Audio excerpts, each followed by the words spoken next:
Well, hello, welcome to the channel and thanks for joining me. So we've got an unboxing video today, and as usual, I have no idea at the time of opening what this is, but you will have a heads up from the video description already. So without further ado, we'll just carefully open this up and see what's inside. It's unlikely to be in full working condition, whatever it is, because that's how we roll on this channel. We love to have a mess about with stuff. Okay, so here we go then. Right, so we've got a little cornucopia of items here then today. So we'll just start with the first one out of the box. So we have ourselves a little sports all-weather radio cassette player. So this is back in the day when people used to have a shower with their Walkman on, I guess. Water resistant portable cassette player. Let's have a look in here. I don't know what's going to be in here. If it's just the it's just the unit. So it's an all-weather, very light. Crikey, that hinge looks so huge. That's almost, I thought that was the transport buttons for a minute. Blimey. But speaking of the transport buttons, we've got stop, play and fast forward. And I'm guessing, well, they're rubberized. I'm guessing they're sort of, that's because they're waterproof. No idea how any of this works, incidentally, as if you haven't already noticed.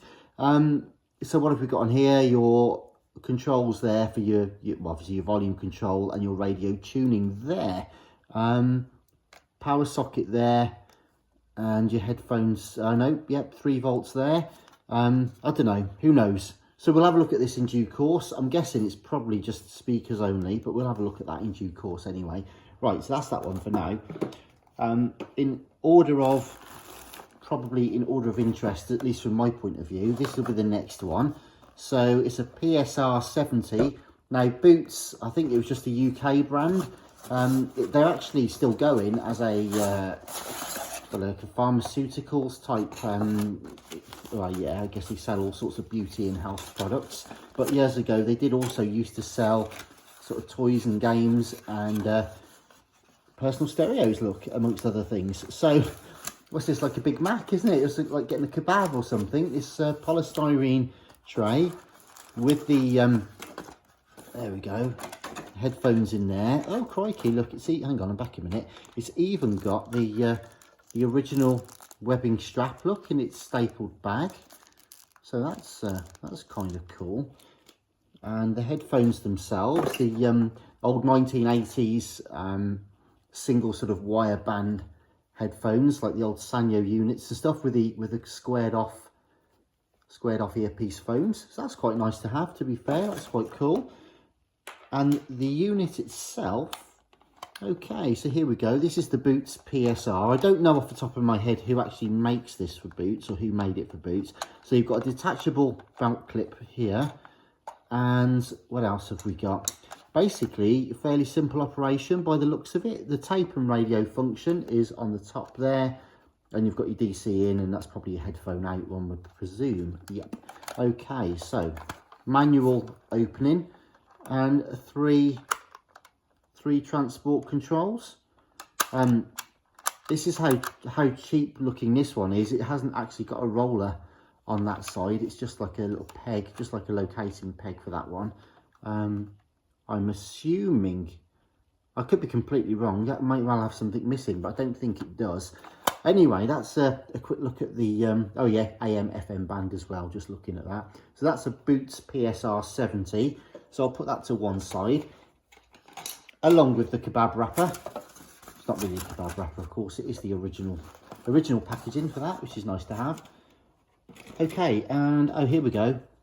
We also do have the we do have the instruction book for this as well. It's not detailed enough to tell us.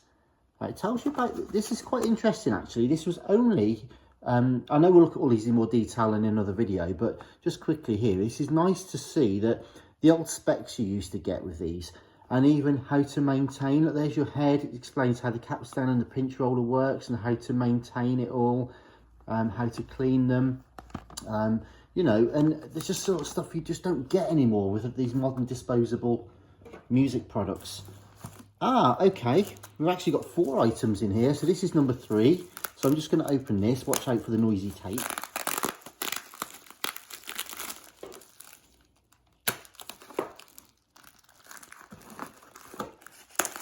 Just going to peel this back without taking my fingers off. Righty-ho. Okie dokie. So here we have an Aiwa.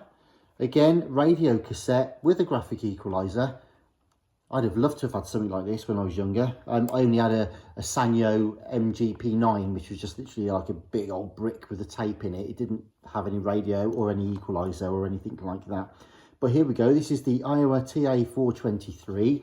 So looks proper, would look proper snazzy back in the day with its tape and radio function there. This one's got normal and it's got your chrome and metal positions across there as well. A single headphone out, battery lights, your tuning dial across the top and the volume just there too. So I don't know again whether or not this works. We'll tune, you know, as I say, in other videos we'll do a follow-up video and we'll plug these in, test them all out in better light, see what happens and see what works, see what doesn't work, and restore them as we need to. Do check out my other videos, by the way. I've got loads of personal stereo, boombox and 8-track sort of videos. So we'll be restoring them in much the same way. Right, so we're on to number 4 now. So again, just a bit of noisy tape. And it's like Christmas coming early, this. Hang on. Let's just try and get into this without doing too much damage. Right, okie dokie. Well, okay. So here we have... This is very nice. Look, a little Sanyo Sportster. Now, whatever it is, I'm encouraged by the fact that the belt clip is actually in there. Now, it should actually obviously slide the other side of this, but that's not the end of the world. That looks in fab condition from the outside. Yeah, lovely. Nice chrome. Access to the controls on the side. There's a bit of resin or something's been spilt, unfortunately, on there. So we may or may not be able to flake that off. We'll have to have a look at some point. But anyways, now, okay, all of a sudden it's dawned on me what this is. I was surprised because of how small it is. But basically, this is the old MGR here, and this one is the M-G34DT. Now, this is a really rare one, actually, especially in the UK.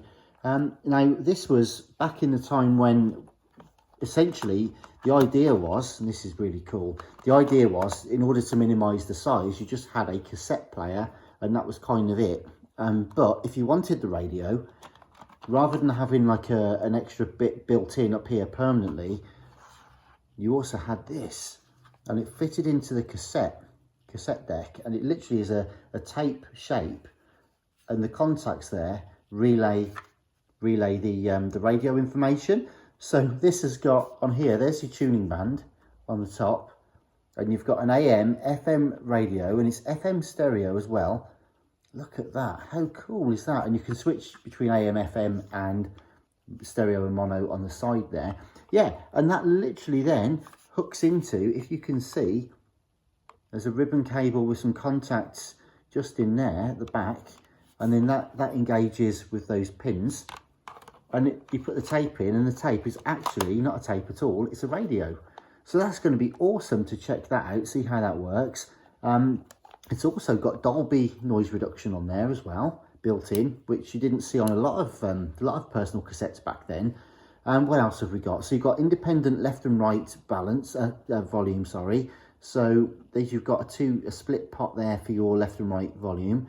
You've also got your normal and your chrome stroke metal tape switch there, and of course your master function switch for your tape and radio. And then through the access through there, as I said, is the tuning for the radio, which you then view through that window at the front.